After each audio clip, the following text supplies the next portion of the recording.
Olá pessoal, sejam bem-vindos a mais um episódio do nosso podcast, o Dev Show, e hoje nosso assunto é sobre Docker. Eu sou André Seco e no meu container funciona. Olá, me chamo Erickson da Fonseca e ouça esse podcast até o fim para o seu container não afundar. Olá pessoal, sou Luiz Carlos Faria Gago e minha cafeteira é um container. Olá pessoal, aqui é o Renato Groff e eu não tenho múltiplos containers rodando eu mesmo. Olá pessoal, eu sou o Thiago e o blog do Gago tem mais tempo diário do que eu.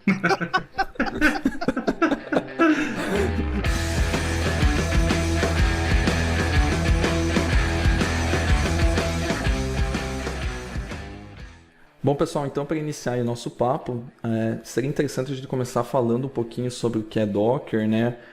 O que é um container, tudo que envolve esse mundo aí do Docker, que é uma coisa relativamente nova, né? Para quem está aprendendo e vendo conteúdos na internet, tá bombando muito, é hype em muitos posts, em muitos conteúdos, mas vamos entender então um pouquinho sobre o que é o Docker. Então, a gente começa com a pergunta do que é o que são containers, né? De onde vêm, o que eles comem, como é que eles vivem. E a ideia é que a gente fala de compartilhamento de máquina, enfim, resource sharing mesmo, há 60 anos, 40 anos, desde que o controle foi inventado, a gente tem esse problema aí Só que naquela época a gente tinha máquinas gigantes, que ocupavam o tamanho de andares, mas o problema continua sendo o mesmo de você otimizar o consumo de recursos.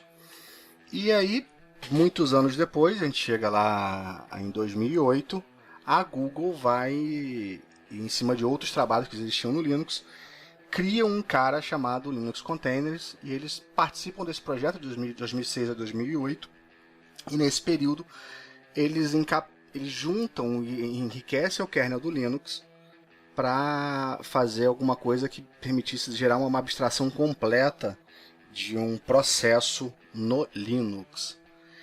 E que abstração é essa? E quais elementos são esses? A gente está falando de isolamento de PID, quer dizer, um processo não enxerga o outro. Isolamento de file system, quer dizer, eu consigo entregar um file system inteiro para um processo, para ele achando que aquilo é o sistema operacional dele. Eu consigo entregar rede específica para o container e em uma placa específica, ou criar uma rede virtual para ele, e isso tudo no nível do kernel. Então, uma vez que eu tenho isso tudo disponível para rodar um processo, eu tenho aí uma facilidade muito grande eu começo a repensar como eu distribuo minhas aplicações, como eu distribuo todos esses elementos na minha infra, e aí vem o conflito de vou usar um container ou vou usar uma VM? E aí isso vem uma discussão que a gente vai ter daqui a pouco, mas nasce daí o repensar nesse conceito. E só que qual o problema que você tinha ainda em 2008 para trabalhar com containers? Você tinha necessidade de scripts monumental.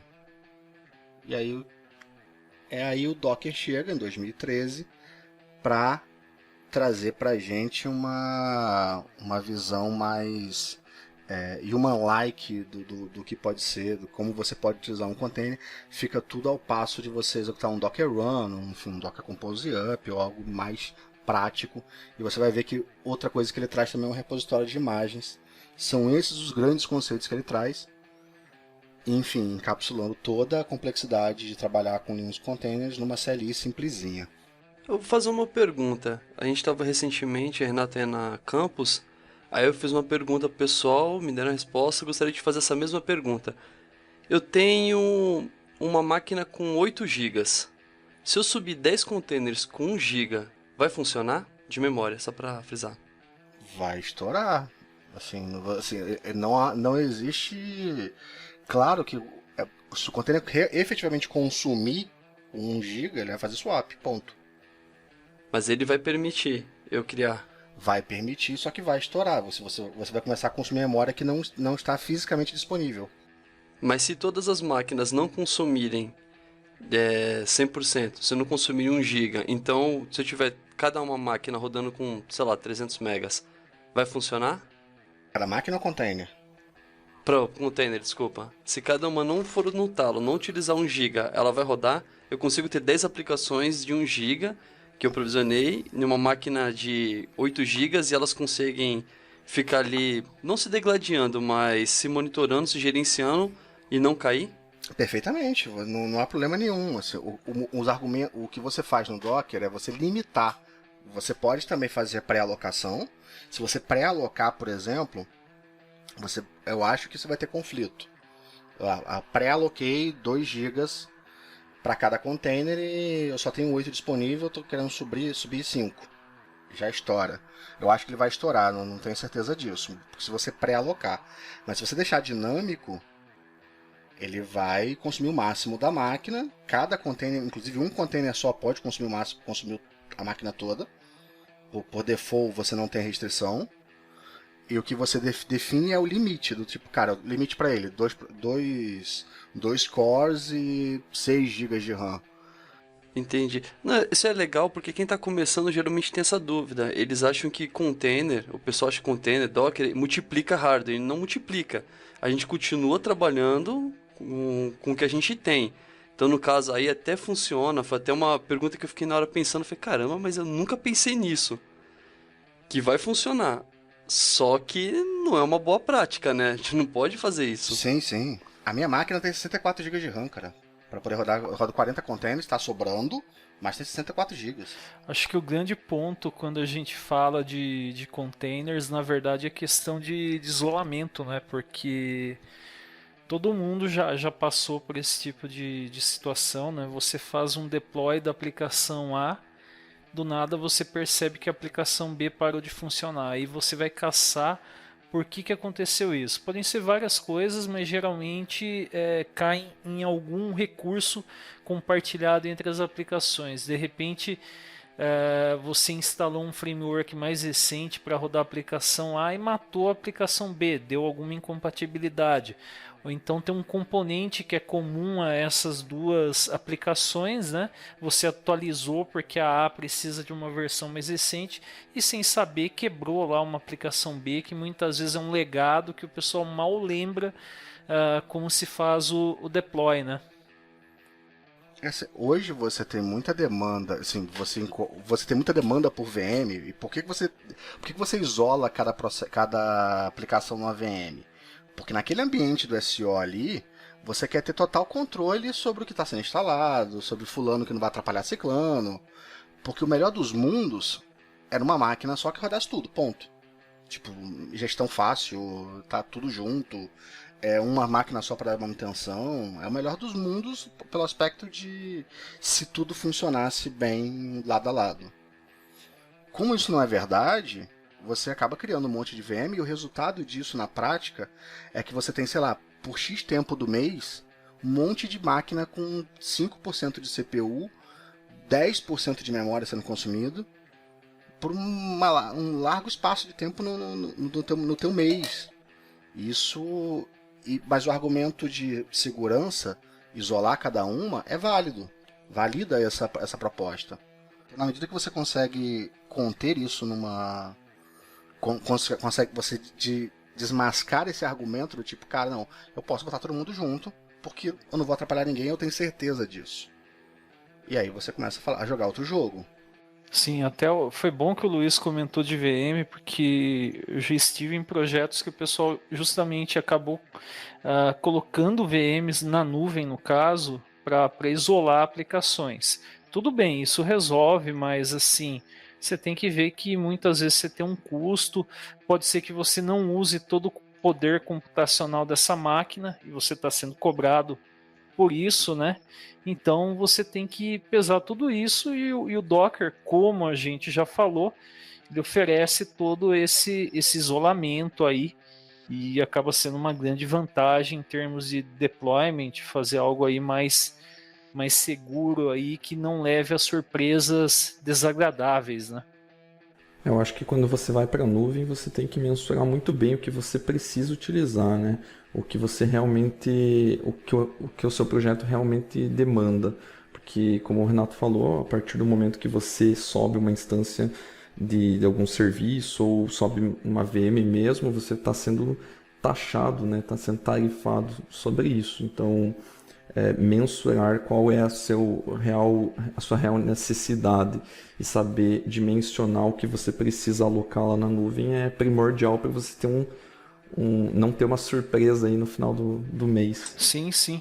E justamente mesmo com containers, né, você tem várias opções na nuvem, né? E a gente vai falar de orquestradores aí mais adiante, mas assim, o pessoal Kubernetes meio que virou palavra da moda, né? Então muitas vezes assim, o cara quer subir uma aplicação de médio ou pequeno porte num cluster, né? O cluster tem todo um custo, então é interessante. Você quer trabalhar com Docker? Maravilha, tem várias vantagens, mas veja um serviço com suporte a Docker que atende ao porte do seu projeto, né? Não adianta você ter uma infra gigantesca para uma aplicação que vai ter 10, 20 instâncias rodando, né? Outro ponto legal, ancorando no que o Renato disse, é que você antigamente você podia estar preso. Eu quero melhorar meu deploy, eu vou fazer usar um modelo de paz. Então eu pego minha aplicação, eu vou botar ela num serviço de hospedagem de aplicação, e aí eu tenho todo o apego e fico preso àquele modelo de hospedagem, e agora eu fico preso só a Docker, que roda igual em qualquer vendor de container, em qualquer vendor de Docker que tenha Docker. Seu ponto de abstração agora não é mais o SO, não é mais essa aplicação só roda no Ubuntu, essa aplicação só roda no Red Hat, e agora eu consigo ela roda em qualquer máquina que rode Docker, e isso me permite botar por sua vez também em qualquer cloud que também rode Docker. E você inclusive pode produzir o artefato dentro da tua empresa e entregá-lo em diversas clouds. E funciona. Ou até mesmo num cenário de migração, né? Você quer sair de um player de cloud, quer passar para outro, né? A questão de você trabalhar com Docker, com containers, basicamente você vai fazer o deploy do seu container em outra plataforma, né? Sem muita preocupação. Sim, e aproveitando o gancho, uma prova cabal para mim de que o Docker funciona fantástico é um exemplo que a gente pode pegar de um grande player que é a Microsoft, por exemplo. Ela sempre teve o SQL Server para Windows, lançou recentemente para Linux, mas não tem para Mac. E se eu quiser usar o SQL Server no Mac, eu faço como? Sobe ele num Docker e eu rodo ele dentro do Mac, como o Luiz falou. Não importa qual vendor de cloud ou qual máquina que eu estou utilizando, se é Linux, se é Windows, não importa. Desde que ela rode Docker, eu consigo rodar qualquer coisa dentro dela. Não, esse é um ponto legal, de roda Windows, roda Linux. Mesmo que o Windows esteja bastante aí avançado para a gente estar trabalhando com Docker, vale lembrar que ele ainda, tanto no Windows quanto no Mac, a gente usa o Mob Linux. Então a gente usa uma VM, tanto no VirtualBox ou no Hyper-V, que está emulando ali, que tem o sistema operacional Linux para que a gente trabalhe. Então por isso que em alguns momentos a gente dá um search lá de uma imagem, pode ser que não funcione no seu sistema operacional. Se for no Windows ou no Mac, você tem que fazer no Windows, no caso você pode fazer o switch para Windows ou para Linux. No Mac não tem essa opção, é só Linux. Por padrão, você trabalha com... Você tem que se preocupar com duas coisas quando você fala de uma imagem, né? Arquitetura e outro S-Type. Então a arquitetura está falando de 64, 32, enfim, e o S-Type é Linux ou Windows. E não há compatibilidade entre eles. Então uma imagem que é feita para o Windows, ela não vai rodar no Linux. Uma imagem que é feita para o Linux, ela não vai rodar no Windows, porque as dependências bases são dos kernels. Então ela depende do kernel do Windows, ela depende do kernel do Linux. E isso às vezes não fica claro. E aí a última mudança que a gente vê no Hub é que você tem as meta-imagens. Igual o meta-package no caso do .NET, no pacote NuGet. Você tem uma imagem que aponta dentro dela para duas outras imagens, uma Linux e uma Windows. E o próprio Docker toma decisão de acordo com a tua configuração de ambiente. Então você faz um build de uma imagem Linux, vamos lá, vamos dar um exemplo aqui, RabbitMQ.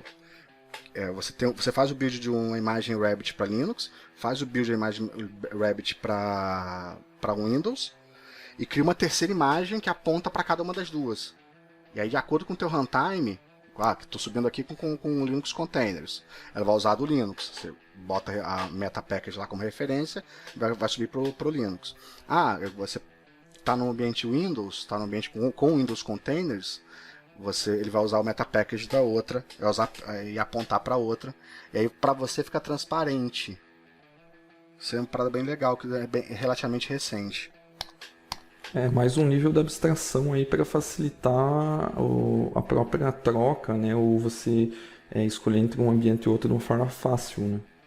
E o que é legal também, foi falado aí de imagens, né? Foi citado inclusive pelo Erickson, o SQL Server. Acho que muita gente que está ouvindo esse podcast, mesmo nós aqui, a gente já perdeu um tempinho legal aí instalando SQL Server, Oracle, Postgres, enfim, servidores e bancos de dados mais pesados, né? E com Docker, o que acontece? Você baixa a imagem, né? Cria o container, então assim, com uma conexão boa de internet, em pouco tempo você baixa, mesmo que a imagem dê aí alguns gigas, né? E para subir o container, em questão de poucos segundos você sobe isso. Então, pensando em montar um ambiente aí de testes, de desenvolvimento, o Docker também é uma excelente opção que a gente tem aí, que agiliza bastante a vida, né? Às vezes você vai para uma empresa nova, daí eles não têm lá um ambiente pronto lá para replicar para sua máquina, você passa 1, 2, 3 dias instalando N coisas, né? E com Docker dá para você agilizar bastante esse processo, né? Boa, principalmente quando você instala o SQL Server e esquece de colocar lá que você quer utilizar o SA, que depois tem que trocar lá, às vezes antigamente tinha que deletar, hoje até que tá mais fácil, mas era mó treta. Nessa parte de desenvolvimento, lembra como é que era antigamente? Você vai... Pessoal, preciso de uma VM do tipo tal, blá blá blá blá, com fulano instalado. E aí o cara de infra vai lá e fala, cara, e agora? Como é que eu instalo esse treco? Então assim, o cara também passa um perrengue do outro lado, tipo, ele não faz a menor ideia como é que instala alguma coisa.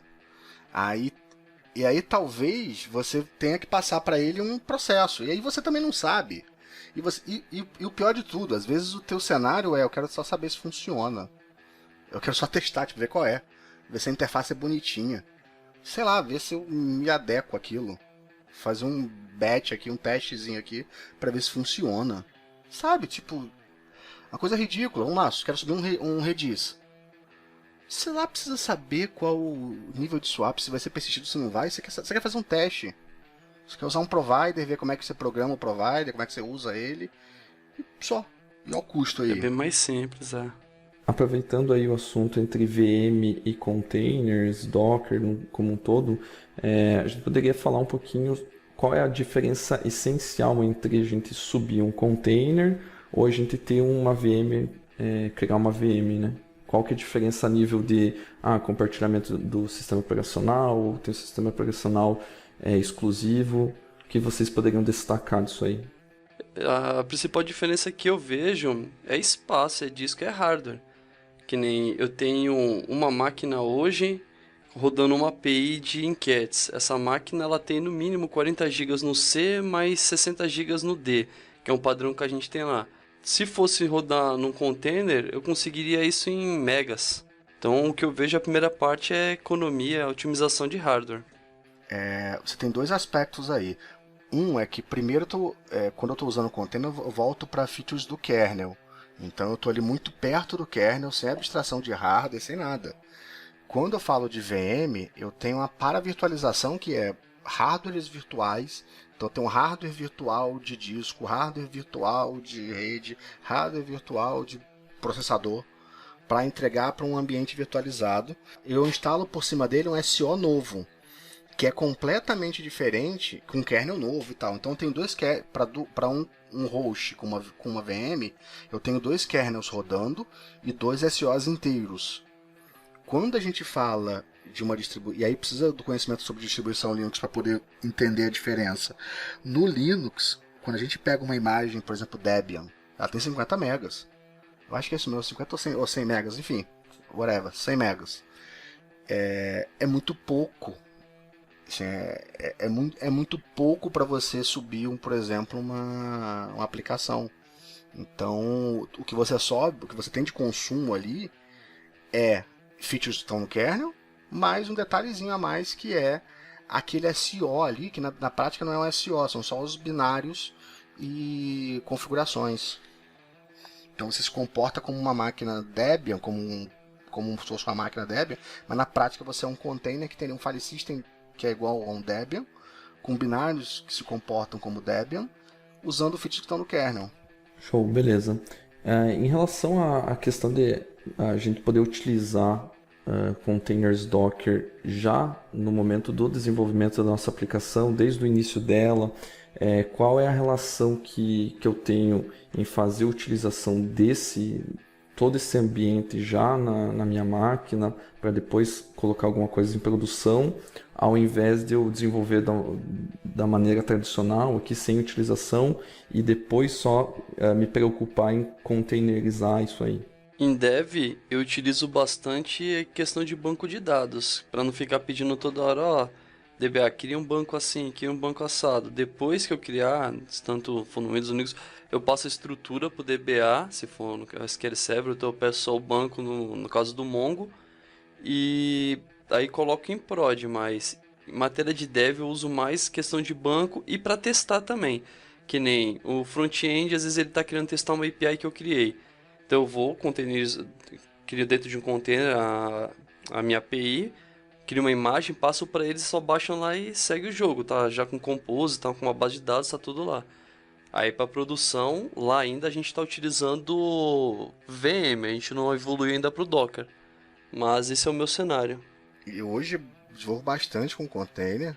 Tem coisa que não, tem coisa que sim, depende muito do cenário. Então, para o .NET, por exemplo, é muito tranquilo para você fazer isso. Já a aplicação Angular é mais chato você trabalhar com container porque o tempo de que você quer ali subir é diferente. E aí os builds são diferentes, acabam sendo diferente do build de produção para um build de desenvolvimento, porque quando você está com runtime dentro do container, o runtime está desenvolvendo está dentro do container. No entanto, quando você precisa fazer uma coisa que precisa de um compose, por exemplo, você, cara, quero subir aqui do lado um Redis, um Rabbit e um sei lá o que. Cara, tipo, é ridiculamente simples você dar um play no Visual Studio e tudo brota para você e você está tudo pré-configurado. Tipo, você entrega para um dev do zero, um dev que nunca viu nada daquilo. Você fala, cara, teu Visual Studio está configurado, tá com Docker, tá com tudo aqui, também está tudo configurado. Baixa essa solution aqui e dá um play. Cara, brota tudo na máquina do cara. Brota, enfim, todos os recursos que você precisa. S3 Fake, que é o mínimo que eu uso. Rabbit, Redis. E, cara, isso é o ápice de tranquilidade.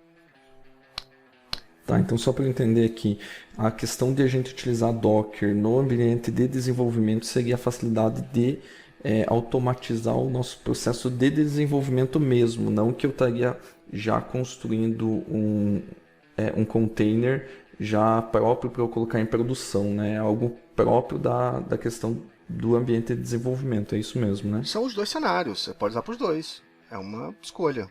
Sim, você pode também produzir o container aqui, porque geralmente quando você produz a imagem, você não está em debug, né? Você não está naquela fase de tô debugando, a imagem que vai percorrer servidores, geralmente ela é uma imagem que não está em modo debug.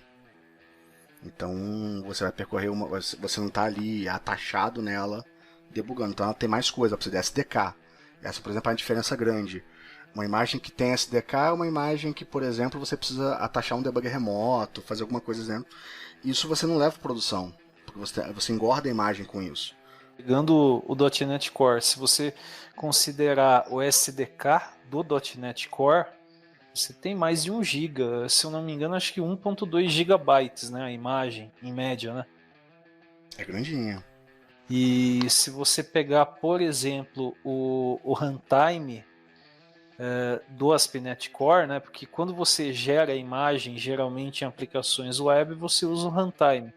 Você vai cair para 260 megas, ou se for uma imagem Alpine, vai cair mais ainda para algo em torno de 160 megas.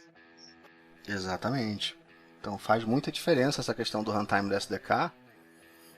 Muitas vezes você usa, inclusive, uma imagem quando você tem uma parte, por exemplo, de um Docker Compose, um Dockerfile com multistage building.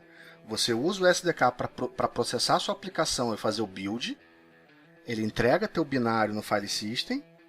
Esse container de build morre. Ele vai criar um novo container só com runtime, copiando sua aplicação por cima. Que é o recomendável, né, que a gente tem, inclusive na documentação, para trabalhar com ASP.NET Core. Isso se reflete também, por exemplo, na aplicação Angular. Você tem ali, para fazer build, você precisa do Node, você precisa do Angular CLI, você precisa de as TypeScript, enfim, um monte de coisa. Mas para rodar a aplicação, você precisa de Nginx. Simples assim. O processo dela, o output dela é um monte de JavaScript que você precisa só do web server. Acho que seria legal a gente comentar também os ambientes onde os containers estão avançando, né? Em que áreas eles estão avançando. Eu tenho um case aí, tem um cenário bem legal, que é a questão de utilização de containers em dispositivos de internet das coisas, algo que eu já até brinquei um pouco. Você tem a possibilidade de rodar alguns módulos diretamente no dispositivo IoT, deixando essa questão de comunicação com a nuvem um pouco mais tranquila, sem precisar ficar fazendo uma requisição para a nuvem toda vez, né? Então é o que eles chamam de IoT Edge, né? A Microsoft chamou de IoT Edge, que é você rodar um código já todo formatado, todo otimizado para rodar na borda, ou seja, no dispositivo. E a questão de você conseguir configurar isso e rodar isso diretamente na borda, você não faz nada mais do que instalar um sistema operacional na sua placa, né, no seu device, sendo ele uma Raspberry Pi, por exemplo. Você pode rodar uma distribuição Linux nessa placa e fazer a instalação do IoT Edge Runtime, que seria mais ou menos como se fosse o Docker, né? Compatível com o Docker. E aí, em cima desse Edge Runtime, você pode fazer o deploy de vários módulos que seriam os seus containers, né? Então você tem lá no seu Container Registry, sendo o Docker Hub ou o Azure Container Registry, por exemplo, gravado a imagem do seu módulo com o seu app, com qualquer código que seja que você quer rodar no dispositivo, e você apenas faz o deploy dessa imagem diretamente dentro da placa. E eu acho isso sensacional, por causa que, se você for ver de um cenário próprio de IoT, você tem os dispositivos em locais físicos diferentes, né, espalhados aí, sei lá, por um campo, uma plantação, monitorando algum detalhe. E a questão do deploy fazendo através de containers, acho que facilita muito o processo, né? Justamente porque você utiliza toda uma configuração na nuvem para suportar isso e tudo mais. Mas a questão que eu queria trazer aqui, que até para dispositivos que têm a questão de memória, processamento um pouco mais reduzido, um pouco mais com um limite um pouco mais definido, você consegue rodar o Docker, né, e fazer o deploy de containers também nesses dispositivos. Achei super bacana e é super fácil, né, de você configurar isso. IoT a gente tem aí também a possibilidade de usar com o Raspberry, né? Isso, é exatamente o teste que eu fiz até em uma live do canal da Tinet, foi utilizando aí a possibilidade de você utilizar isso com uma Raspberry Pi, né? E é tão legal que a Raspberry Pi roda Windows como sistema operacional e roda Linux também. Então você tem a possibilidade de rodar o Docker for Windows ou Docker for Linux na própria placa. Aí você vai escolher uma ou outra baseado no que a sua aplicação pede, né? Só tem um problema aí, que você lembra do Architecture Type e o OS Type? O Architecture Type pro Raspberry é o ARM, o 3B é o ARM V7, então tem que ficar ligado nisso na hora de baixar a imagem. Não é qualquer imagem que funciona, não. Então, sim, exatamente. Essa preocupaçãozinha que tem que ter só no caso das imagens Linux, as imagens Windows não testei. Que é uma preocupação que você tem que ter no momento que você faz um deploy, mesmo que você não esteja utilizando nenhuma estrutura de containers nem nada. Quando você está desenvolvendo algo em UWP, né, que é o Universal Windows Platform, e fazendo o deploy para um Windows 10 IoT dentro de uma Raspberry Pi, se você fazer o deploy aí configurando teu Visual Studio para x86 ou x64, por exemplo, não vai funcionar. Você tem que trocar para ARM lá para ele conseguir entender e rodar o seu aplicativo.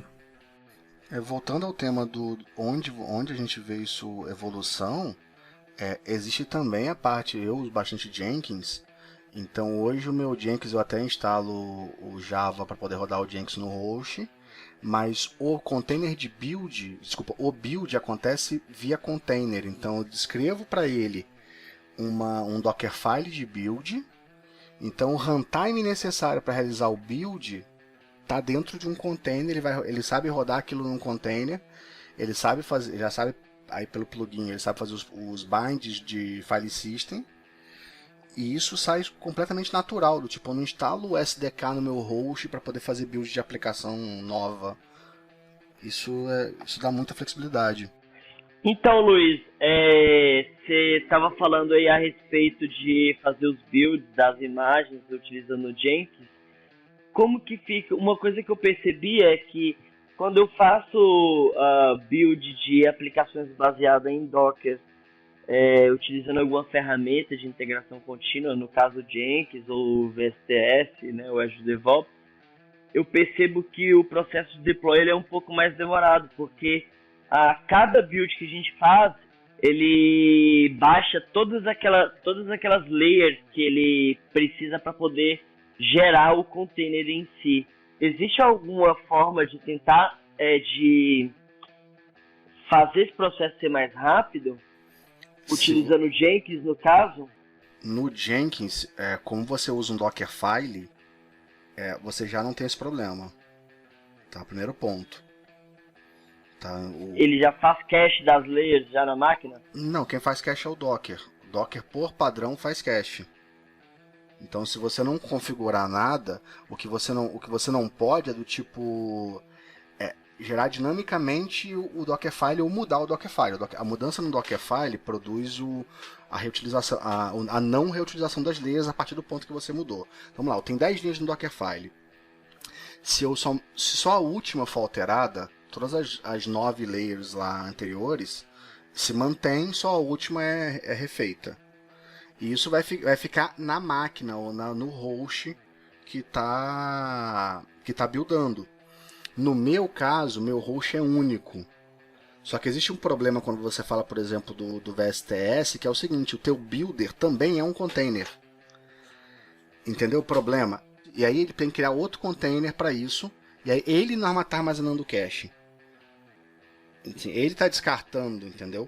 E aí quando você faz com Jenkins, por exemplo, eu faço no host. Um dos argumentos de eu não usar o Jenkins via Docker também, porque você pode ter um Jenkins via Docker. Então, sei lá, dá um Docker para subir o Jenkins. Eu boto ele no host, um dos meus argumentos é isso, porque quem está fazendo o cache ali é meu host. É meu Docker que está no host. Então não tem menor dor de cabeça com isso. O único problema que eu tenho é disco. Porque eu tenho um monte de imagem, aí de vez em quando eu apago tudo, tá? De vez em quando eu pego as imagens que não estão em uso, e como eu uso o Swarm e eu uso Portainer, e a máquina é a mesma, porque é a minha máquina pessoal, eu vira e mexe, eu pego todas as imagens, dou um drop não forçado, que é para ele só excluir as que pode, ele vai dar uma limpeza, levanta alguns gigas de disco. Entendi. Legal. Fica lá um monte de lixo lá, vai ficando um monte de lixo no teu runtime, aí você tem que gerenciar isso, porque pra você é bom, pode ser ruim. Uma coisa que eu percebi é que utilizando agentes que o próprio Azure DevOps oferece pra gente, ele não vai caixar nunca. Exatamente, não tem como controlar, porque toda vez ele parece que reinicia todo o processo, né? Isso. Eu tenho o agent do Azure rodando no meu Linux como container do lado desse mesmo processo. E eu tenho esse problema. Vocês tinham falado de layers, de ficar em cache, né? Até fazendo um complemento, né? O que acontece? Sei lá, você está usando Docker Hub ou Azure Container Registry. Acho que o Luiz já deve ter falado rapidamente, mas vocês vão perceber que quando já tem uma layer lá, até para fazer o push de uma imagem acaba sendo bem mais rápido, né? Ele reaproveita isso. Mas nesse caso que a gente está falando, é a utilização de Docker pro build. Então não é nem a imagem final, é a imagem de runtime para fazer o build. Esse que é o ponto que dá a diferença, que é a imagem que você não faz push. Por exemplo, vou dar um exemplo. Quem viu, por exemplo, o post que eu fiz sobre que é o Underwater, que era um exemplo de build que eu faço para pacotes NuGet. A imagem base para o build é uma imagem que tem ali Java, porque ela vai usar o sonar, vai fazer build com o sonar, catar ali as métricas com o sonar e fazer push. Então esse processo que é o build, ele depende do Java, depende de um monte de library, um monte de instalação de .NET, das tools do .NET, né, as Global Tools. Para isso acontecer tem o seguinte problema, tipo, essa imagem nunca sobe para lugar nenhum. A imagem nesse processo específico, nem a final é uma imagem, a final é um pacote NuGet que eu faço push ou pro MyGet ou pro NuGet. Mas se produzisse uma imagem, a imagem final, o resultante que ia pro Hub, ela sequer tem o SDK. Ó a dor de cabeça. O problema é o cache disso. É o cache dessa imagem de build, que é o runtime de build.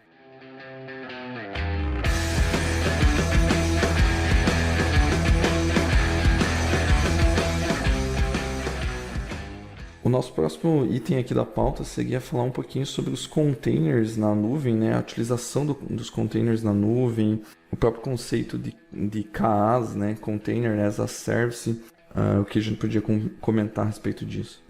Falando sobre containers na nuvem, né?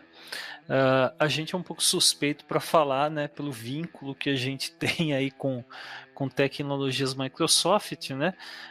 Mas pegando o caso específico do Azure, que a gente tem um pouco mais de contato, né? O que acontece?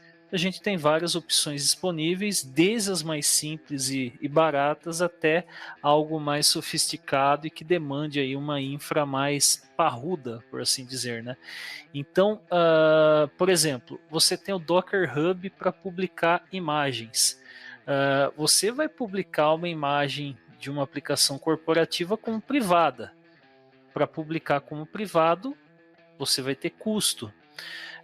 Se você já tem, por exemplo, uma conta no Azure, o que você pode fazer para evitar ser obrigado a pagar o Docker Hub para hospedar suas imagens? O Azure tem um serviço chamado Azure Container Registry. O Docker Hub é um Container Registry, né? É um repositório em que você faz push, né, publica suas imagens. Então dá para você trabalhar com Azure Container Registry. Ele roda em cima de uma conta de storage, né? Storage é o serviço mais barato que a gente tem no Azure, então não é nada de outro mundo para estar alocando como recurso, né, em termos de preço, né? E se você vai trabalhar na nuvem Microsoft, é uma excelente opção. Isso não significa que você publicando uma imagem no Azure Container Registry, você não vai poder usar essa imagem fora do Azure. Você pode. Você vai ter um usuário e senha de acesso, né? E o que acontece?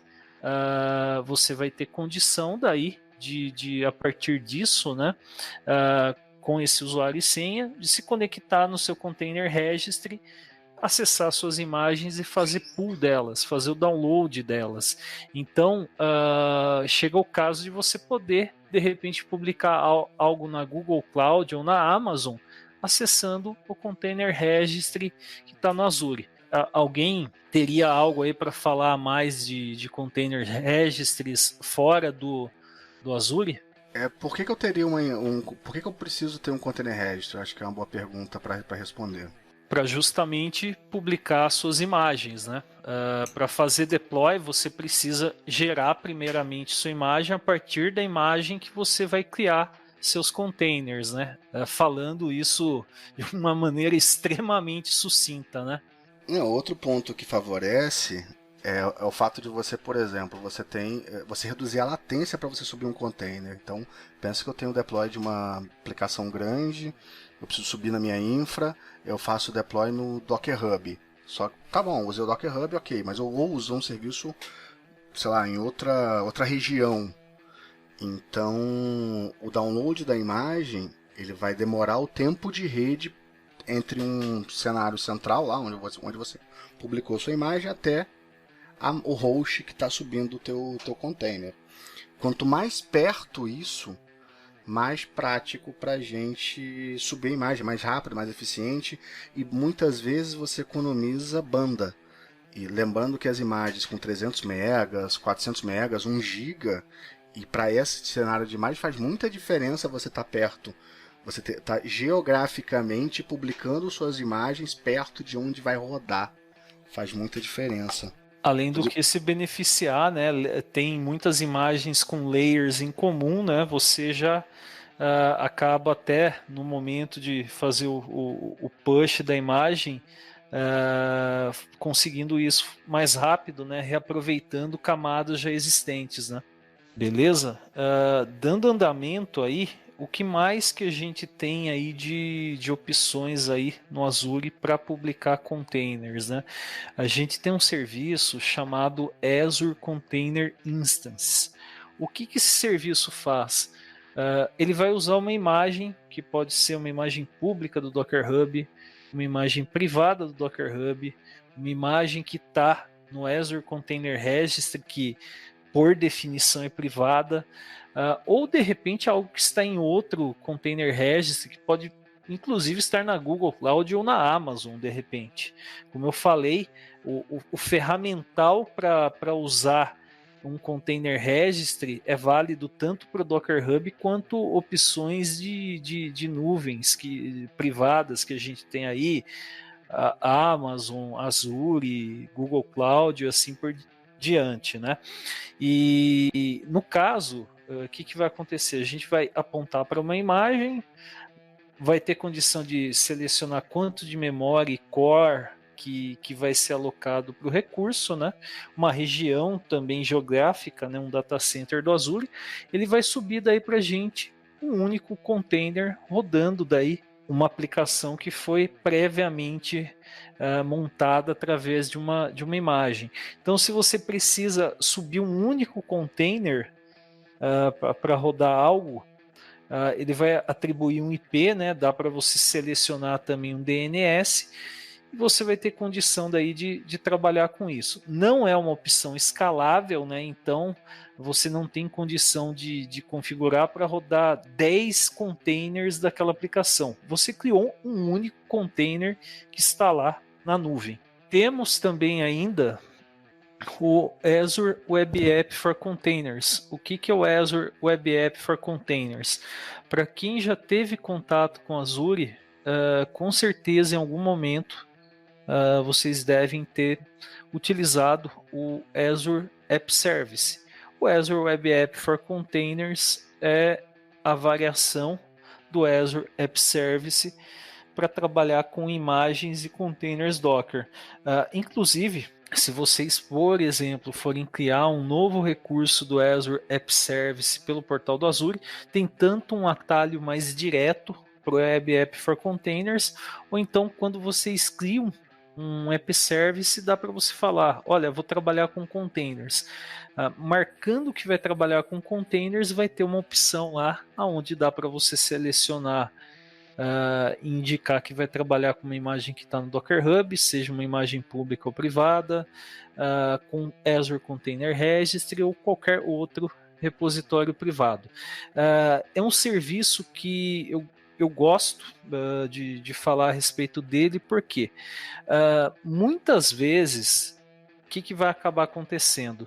Você vai ter 10, 20, 50 instâncias rodando a sua aplicação. Pensando assim em termos de nuvem, né? é um cenário, vamos assim dizer, de uma aplicação de médio, pequeno porte, né? Não é nada estrondoso do tamanho de uma instituição financeira, de uma grande rede de e-commerce, algo do gênero. Então, esse serviço para aplicações desse porte, ele atende muito bem. Ele é escalável, então dá para a gente colocar aí 50 instâncias rodando, né? Claro, você tem que usar uma camada de preços, né, no seu service plan, né, no seu plano de serviço que suporte essa quantidade. Mas ele atende muito bem a demanda.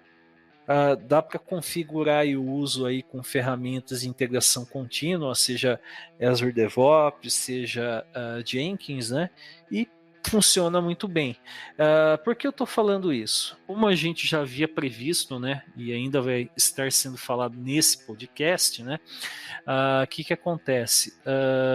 A gente tem orquestradores, só que orquestradores, principalmente se pensando em nuvem, né, a gente vai ter que ter aí algo de grande porte que justifique, né, algo com centenas, milhares de instâncias de uma aplicação rodando, né. Falando de orquestradores brevemente, né, que já é um dos próximos tópicos, né, tem 2 serviços aí de orquestração no Azure. A gente tem o Azure Container Service, que suporta o Kubernetes, o Docker Swarm e o DCOS, e a gente tem o AKS, que é um serviço gerenciado de Kubernetes. Como eu já frisei, né, são esses 2 serviços, né, baseados em orquestração, são realmente para aplicações de grande porte. Muitas vezes, se você precisa de 10, 20, 30 instâncias rodando a sua aplicação, o Azure Web App for Containers resolve isso muito bem a um custo muito menor. Agora, ficou uma dúvida. Se eu quiser, por exemplo, trabalhar com o cloud do Google, existe algum serviço nesse formato para poder publicar imagens, ou eu tenho que criar uma máquina virtual para isso? Alguém sabe? Todos os players têm. Primeiro que o hub mais simples, o registry mais simples é uma imagem de container. Você mapeia o disco e você tem ali, você sobe um container que é um registry. Então vamos lá, vou dar um exemplo de estratégia, tá? Eu tenho lá um cluster Kubernetes e quero botar um registry lá. Não sei, na minha infra, tá? Não tô nem em cloud nenhuma. Eu pego e subo um container que é um registry. Simples assim. Tá? Ponto mais básico. Você bota ele num volume, uma unidade de disco, tá? É um cenário. Então, Google, em tese, vamos lá, isso já não é mais porque todo mundo correu atrás e está perto, tá? Mas Google foi pioneiro com Docker, primeiro porque eles criaram o conceito começa neles em 2008, lá, aquilo que eles falaram no início, o conceito de Docker Linux Containers começa com eles, então eles foram os pioneiros nesse trabalho com container internamente, e aí foi um dos primeiros também a lançar a oferta. E aí depois você tem o mercado correndo atrás, e hoje a gente bate de frente, nós como defensores do Azure, a gente bate de frente legal com o Google. Né? E esse é até um ponto legal que, não só um adendo, Luiz, que container não é pra gente se apegar. Se for pra se apegar, a gente dá um commit lá, a gente cria de uma imagem a partir dele, mas o container nasceu pra morrer mesmo, ele tem que subir e descer. Se você tá preso ao container, tipo, preocupação, por exemplo, com essa parte de banco, essa questão do volume, existe a dor de cabeça do seguinte, assim, em tese, um volume, ou um pod de volume, você não teria acesso aos dados dele sem mapear por outro container. Então, o que se faz geralmente para deploy de banco é fazer um byte direto do container para o disco do host. E você gera uma afinidade qualquer na configuração para prender aquele container num host só. Porque em tese, vamos lá, olha o problema que você tem. Imagina que você quer subir um MySQL, ou o SQL Server também serve. Você distribuir esse SQL Server entre várias máquinas, você vai ter uma dor de cabeça infernal, porque em tese eles não estão compartilhando file system, a não ser que você crie ali um sincronismo, e aí você tem servidores específicos independentes. Então o banco é chato de você pensar em container, por esse aspecto. Porque ele tem a dor de cabeça de quem é o master, quem é o slave. Não, você quer apertar um botão e escalar. E isso gera uma dor de cabeça que é enorme. Então, geralmente, quando você tem um container de banco, você faz o bind direto. Primeiro que você cria a afinidade dela com o hardware, o que já é não é padrão. E o segundo é que você mapeia direto para um path de disco que você conhece, que tem um nome, que tem ali um espaço que você tem isso mapeado na sua infra. Então tem suas dores de cabeça com a questão de banco no container. Mas vamos supor que seja diferente upload. Upload você também tem outras técnicas, essa também é uma, mas o volume ajuda muito. Agora, Luiz, você está falando isso aí, me veio uma questão aqui. Então, não é uma boa prática, então, guardar estado em container, seria mais ou menos isso? Nunca! Container é feito para nascer. Vou dar um exemplo aqui. Eu tenho 40 containers rodando aqui na minha máquina aqui. Eu apresentei isso aqui, por exemplo, quando a gente fez o Hangout de Nginx. Todos eles eu posso dar um remove, que eu não vou perder dado nenhum, a não ser o dado que está em memória, enfim, alguma coisa que está em cache, em memória, que eventualmente não sei lá, tá ali. Mas ele vai começar do zero, a máquina dá boot, dropa todos os containers, cria de novo. É assim que funciona, e é assim que tem que ser. Persistência de dados nenhuma deve ser armazenada no container em si, né? Exatamente. Então aí eu utilizo alguma estratégia para poder trabalhar com um cache compartilhado, no caso, seria isso? Vou dar um exemplo, você precisa de um Redis. Teu Redis é um outro container que está com dado em memória. Ah, tá. Mas aí ele tá apontando para um file system, no caso? Redis você geralmente não implanta com persistência em disco. Você implanta só em memória. Mas, por exemplo, se você reiniciar o serviço do Redis, você vai ter que colocar os dados lá tudo novamente? Positivo. Porque assim, eu até tô passando por isso hoje lá na empresa, onde eu tô utilizando o Redis, não tô utilizando em container, mas futuramente eu vou colocar em container. Eu tô utilizando uma camada de preço do Redis que, às vezes, acontece que eu vou iniciar o serviço e eu vejo que não tem dado nenhum. Aí eu preciso rodar um robô para poder implantar os dados que tem lá novamente, entendeu? Mas então eu tenho que ter mais uma preocupação de ficar fazendo um outro serviço para poder verificar se o Redis está com as informações necessárias que eu preciso? Normal é o seguinte, normal é você usar o Redis da seguinte forma. Vou dar um exemplo num método qualquer de get. Você tenta pegar no Redis, se não tiver, processa efetivamente o que eu tinha que processar na unha.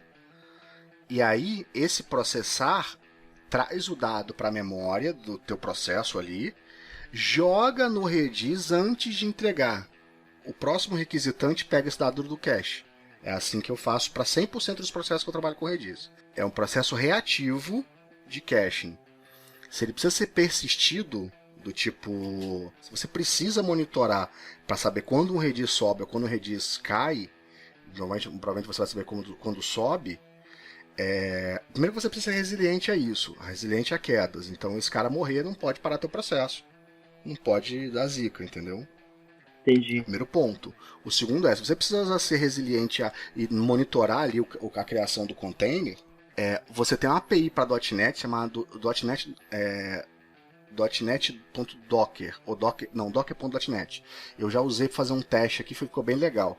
Você consegue plugar uma API direto no Docker para você ser monitorado sobre o que acontece.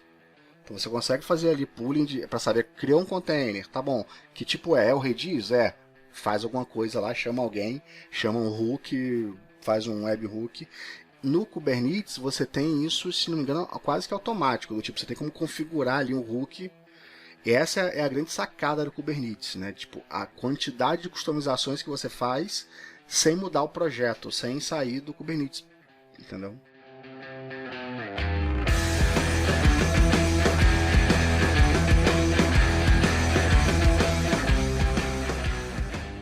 Seria interessante de falar aqui, seria quando a nossa aplicação demanda a criação de mais containers, ou a gente está trabalhando aí com um volume de acessos maior e demanda ter uma estrutura um pouco mais parruda para suportar isso, tanto na parte de desenvolvimento, deploy e também na parte de rodar isso de uma forma melhor. O que a gente poderia falar na parte de DevOps, toda a estratégia de entrega contínua, deploy automatizado, como que a gente poderia tratar isso em relação à utilização de containers e Docker?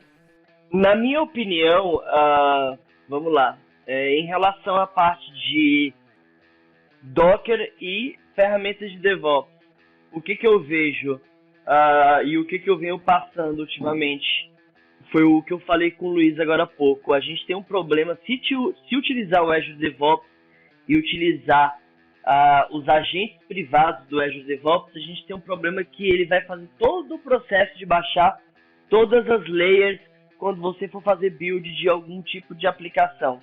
Então, se for fazer um build de uma aplicação do .NET, ele vai baixar as layers lá do SDK do .NET, depois o runtime, para você fazer o processo de compilação e rodar ali a aplicação.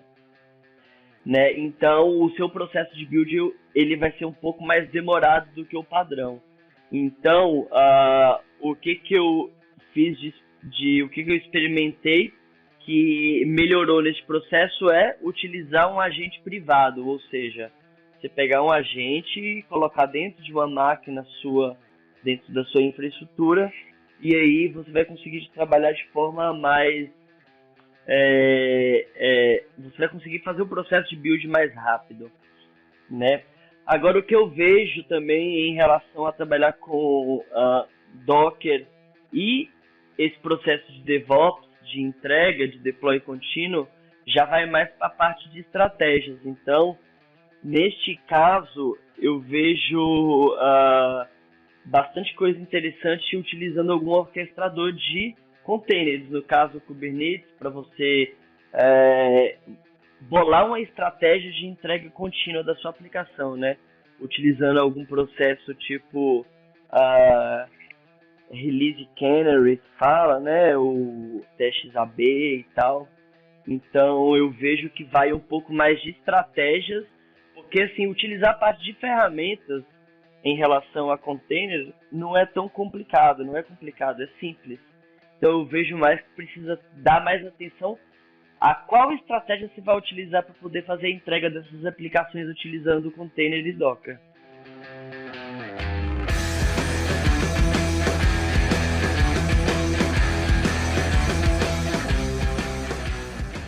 Então, pessoal, um dos últimos pontos aí que a gente ficou de abordar durante esse podcast foi a questão de orquestradores de containers, né?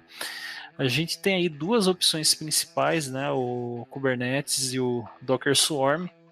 Eu citei também o DCOS, creio que aqui entre nós, o contato que nós tivemos ou foi com Kubernetes ou Docker Swarm, que são os dois principais aí que a gente tem no mercado, né? Não dá nem pra chamar não dá pra chamar o Swarm de principal, cara. Eu ainda uso, mas não é principal, cara. Tá longe. Sim. O Kubernetes praticamente virou padrão de mercado, né? Você que está ouvindo aí o podcast tem dúvidas, o que eu devo utilizar? Se é para partir do zero, vai de Kubernetes, que creio eu que você não vai ter dificuldades, até porque você vê aí a Microsoft, a própria Google que criou a tecnologia, mas hoje não é um projeto exclusivo da Google, né? A Amazon, a Red Hat com o OpenShift, todas essas empresas têm investido muito na evolução do Kubernetes, né? Inclusive a Red Hat, que por sua vez foi comprada pela IBM, e um dos pontos fortes dessa compra é a parte de cloud, é a parte de OpenShift. Sim. Então, você vê que assim, o que justifica o Kubernetes ter atingido o porte que atingiu. Tem grandes empresas por trás do projeto, bancando aí a evolução da plataforma. Então, vale muito a pena, se é para partir do zero, se é para estudar, estuda em Kubernetes, que com certeza você vai ter um ganho lá na frente. Só que falando de orquestração, uma coisa que eu falo sempre, principalmente se você for trabalhar com uma solução na nuvem, então uma coisa que a gente sempre fala é, eu realmente preciso de um orquestrador? Se for trabalhar na nuvem, vocês têm que ter ciência de que para você montar um cluster, você precisa de máquinas. Para você ter uma máquina pegando o exemplo do Azure, você vai ter a máquina, você vai ter interface de rede, você vai ter storage, você vai ter a parte de segurança. Então tudo isso depende de um ou mais recursos que vão ser alocados e você vai pagar não só pela solução de orquestração, pelo quantidade e volume daquilo que está trafegando também, mas também você vai pagar pela infraestrutura que foi alocada. E se for algo com 5, 10, 15, 50 instâncias, com certeza vai ter um serviço do tipo PaaS. A gente já falou aqui do Azure Web App for Containers, que trabalha com Docker e que te atende bem num cenário de médio ou pequeno porte. Beleza? Renato, tem umas dúvidas agora aqui que eu acho que vai ficar legal a gente faz essa pergunta, que é o seguinte. No Azure, qual o mínimo de nós, workers, vamos lá, você está falando de um cluster Kubernetes, qual o mínimo de nós, workers, que eu consigo montar no Azure? Dá para você montar um cluster com um único nó, né? Mas é aquele negócio, né? Por que o pessoal cria vários nós? Justamente para você ter redundância, né? Se de repente você tem problema com uma máquina, um nó, o que acontece? Estando com outros nós, você não vai estar com tudo inoperante, né? Isso aí. Vamos lá.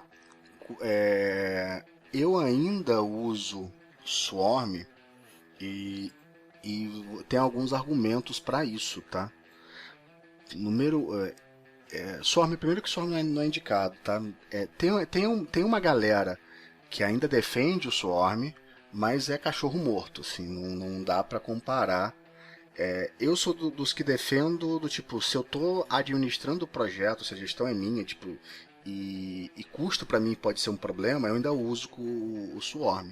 Mas se é projeto de cliente, onde eu tenho que ter segurança, tem um monte de coisa, eu já vou pro Kubernetes, porque é simplesmente uma questão de estratégia de segurança, do tipo, eu tenho mais gente no mercado que conhece Kubernetes, eu tenho mais gente, consultoria é mais fácil, tudo é mais prático quando você usa alguém que é standard em relação a alguém que é disruptivo, enfim, tá outliers lá soltos no mercado.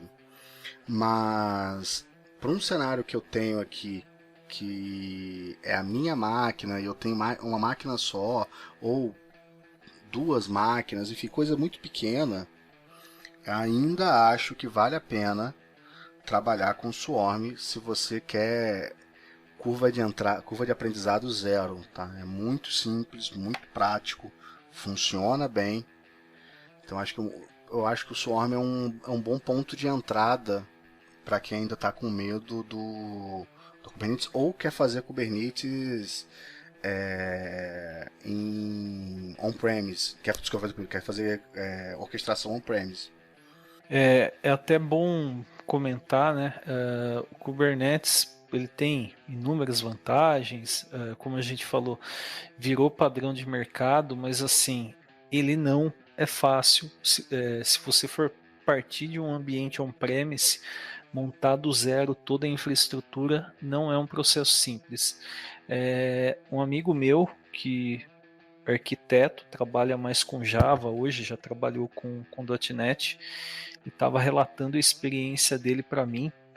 O projeto que eles tentaram montar um ambiente on-premise com Kubernetes e chegou a um determinado ponto que eles desistiram disso e contrataram a Red Hat para trabalhar a partir do OpenShift. Sim, é um inferno, cara. Então, assim, se de repente você, como o Luiz falou, de repente você precisa montar algo on-premise, sei lá, pequeno, médio porte, o que acontece?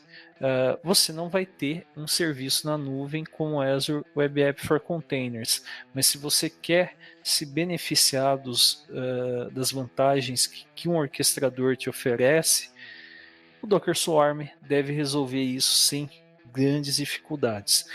Outro ponto, eu falei vantagens. Quais que são as vantagens de um orquestrador? Eu entendo que a principal é a questão da autorrecuperação.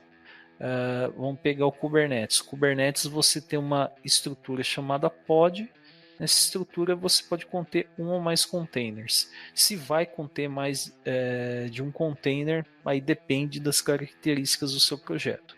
Mas o ponto principal, se deu problema num pod, o Kubernetes tem um mecanismo de health checking, né? Ele vai detectar isso, vai matar esse pod e substituir por um novo pod com base aí nas configurações de deployment que foram definidas. Eu sei que o Docker Swarm tem essa capacidade de autorrecuperação também, claro, dentro da estrutura do Docker Swarm, mas assim, isso é um ponto que se destaca nos orquestradores. Outro ponto, escalar rapidamente uma aplicação, né? Então você consegue tanto escalar manualmente isso, falar, olha, estou com 20 instâncias, quero que vá para 50, para 100, quanto você consegue também, né? De repente criar uma regra de autoscale e falar, olha, quando atingir tanto de memória, tanto de CPU, escale automaticamente para aumentar a disponibilidade, com isso evitar aí problemas aí de não dar conta de tanto acesso simultâneo à sua aplicação web, por exemplo. Isso não tem no Swarm, tá? O Swarm consegue recuperar o estado para o estado que você pré-definiu, ou a última versão que você configurou, mas ele não tem a capacidade de incrementar de acordo com métricas. Você tem que fazer isso por fora. Ah, tá. O Kubernetes tem isso. Eu não sabia isso do Swarm, mas assim, no geral, essa questão de autorrecuperação é bastante interessante, porque é um dos mecanismos que garantem, né, a alta disponibilidade aí da sua aplicação. E no dia a dia, às vezes, quando você não tem uma aplicação que recupera a configuração de forma com um comando de refresh, sei lá, resync de configuração nem nada, às vezes você usa no dia a dia um kill do container, você remove o container para ele criar um novo e já você usa dessa infra que está disponível ali de recriar o container sozinho para poder te ajudar, por exemplo, pegar uma configuração nova que você mudou tudo, por exemplo. É um cenário relativamente comum.